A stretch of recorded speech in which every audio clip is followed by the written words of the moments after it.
Hello everyone, this is Pranjal and you are watching Pathshala Rishikesh. तो आज बात कर रहे हैं हम उत्तराखंड आरओ एआरओ का, जो कि पेपर संडे को होने वाला है, कि इसमें क्या स्ट्रैटेजी फॉलो करनी चाहिए, कितने अटेम्प्ट हमें करने चाहिए, क्या क्या चीज़ें ऐसी होनी चाहिए जो हमें दिमाग में रखनी चाहिए, ऐसा क्या करें कि हम पैनिक ना हो, टाइम मैनेजमेंट कैसे करें, इन सब चीज़ों पे आज हम बात करेंगे।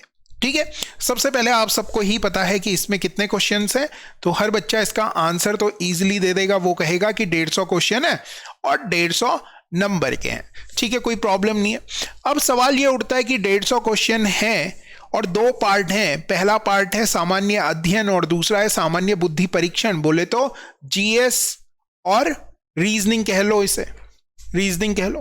तो जीएस को पहले करें या रीजनिंग को पहले करें, इस सवाल का सीधे सीधे से एक आंसर है। जो आपका ज्यादा अच्छा है उस वाले पार्ट को पहले करो। उस पार्ट को पहले करने से कॉन्फिडेंस आएगा, जीएस में भी अच्छा हो जाएगा। अगर रीजनिंग अच्छी है, जीएस अच्छी है तो जीएस को पहले करो, बाद में रीजनिंग को करो। यह चीज आपने ध्यान रखनी है। पहला किसे करें अटेम्प्ट, जो अच्छा है, जो भी अच्छा है। अगर आपको लगता है जीएस अच्छी है तो जीएस को, और रीजनिंग अच्छी है तो रीजनिंग को, है ना। अपने पूरे टाइम को 2 घंटे में बांट लो, पहला घंटा और दूसरा घंटा। पहले जीएस या रीजनिंग जो भी करना चाहते हो वो करो, और फिर दूसरे में जो भी नहीं, जो अच्छा है उसे करो। हर बच्चे को पता है कि उसका कौन सा वाला पोर्शन अच्छा है। ठीक है। ऐसे में क्या होगा, आपका कोई भी क्वेश्चन नहीं छूटेगा। आपको ये वाली वाइब्स बिल्कुल नहीं आएंगी कि यार मेरे को आता था और मेरा छूट गया, नहीं होगा ऐसा। ऐसे में कम से कम हर बच्चा सारे के सारे क्वेश्चन देख पाएगा, अटेम्प्ट कर पाएगा, पढ़ पाएगा। ये बहुत ज्यादा जरूरी होता है किसी भी एग्जाम में। ठीक है, इतना क्लियर हो गया कि पहले किसको अटेम्प्ट करना है। जो अच्छा है उसे पहले अटेम्प्ट करो, 2 पार्ट में डिवाइड करो, पहला घंटा और दूसरा घंटा। पहले घंटे में वो वाला पोर्शन कीजिए जो अच्छा है। अगर वो 1 घंटे से पहले हो जा रहा है तो बहुत ही बढ़िया बात है, 40 मिनट 50 मिनट में। बाकी बचे हुए टाइम में दूसरे पोर्शन को भी जल्दी से जल्दी करने की कोशिश कीजिए, और दूसरे वाले पे फिर से आ जाइए। अगर फिर भी कोई क्वेश्चन ऐसा है कि दोबारा देख सकते थे तो देख लो उसे। आगे बात समझ में।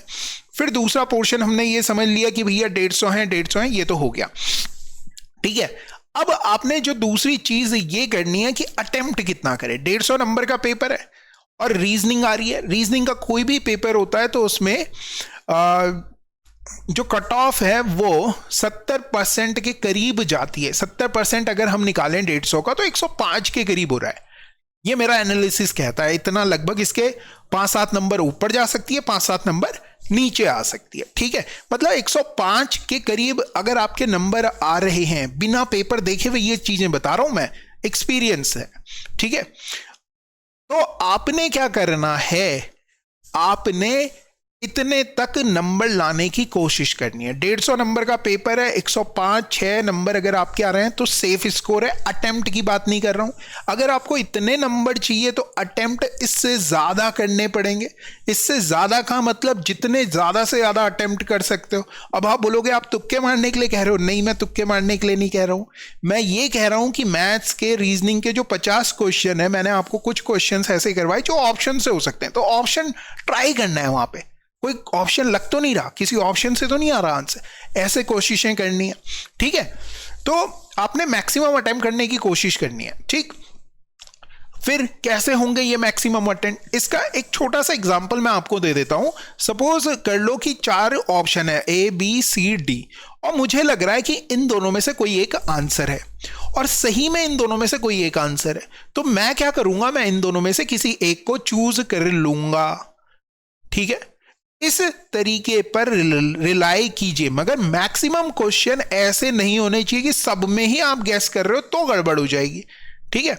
ऐसा अगर आप करते हैं, मान लो कि आपने कितना 150 क्वेश्चन है, 150 में से आपने कर दिए 120-22 के करीब। 120-22 तो कर ही नहीं पाओगे ना, 100 के करीब कर पाओगे सही सही। फिर लगेगा करने चाहिए, तो आपको 20 क्वेश्चन ऐसे मिल गए कि जो इस तरह के मिल रहे हैं, तो उनकी तरफ जाओ। जिनमें 2 ऑप्शंस में से आपको लग रहा है क्लैश हो रहा है, उन्हें जरूर टिक कीजिए, उन्हें छोड़ के मत आइए।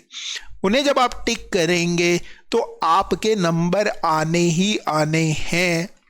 गॉट इट, कोई रोक नहीं सकता। मगर हाँ, इसमें इस चीज का भी बहुत बड़ा रोल होगा कि आपने पढ़ावा कितना है, पीछे बैक में कितना है, सबकॉन्शियस माइंड में कितना है। मालूम चल रहा है कि आपने केवल 2 पन्ने पढ़े हुए हैं और आप जो ये तरीका मैं बता रहा हूं वो अप्लाई करने की कोशिश कर रहे हो, तो चांसेस हैं कि गलत होंगे। मगर आपने बहुत पढ़ा हुआ है, मैंने ये अक्सर देखा है कि बच्चों ने बहुत सारा पढ़ा हुआ होता है मगर वो हल्का सा रिस्क नहीं लेते हैं। उन्हें लगता है कि रिस्क हो रहा है मगर रिस्क नहीं है, ये आपका सबकॉन्शियस माइंड है, उसे पता है कि ये आंसर है, तो आपने उसकी तरफ जाना है, टिक करना है, आगे बढ़ना है। Got it? तो बस इतना ही था। मुझे ये लगा कि लास्ट टाइम है, इस टाइम पे आपके दिमाग में ये क्वेश्चन होगा कि क्या करें क्या ना करें, तो मैंने सोचा कि चलो क्यों ना आपसे इस बारे में बात कर ली जाए। अगर आपको ये सेशन अच्छा लगा तो लाइक कमेंट शेयर करने की कोई ज़रूरत नहीं है, अपनी पढ़ाई करो, उस पर ध्यान रखो और ये जो स्ट्रैटेजी मैंने बताई है इस पे फोकस करो, ठीक है ना? All the best. फोड़ रहे हो तुम। जय हिंद।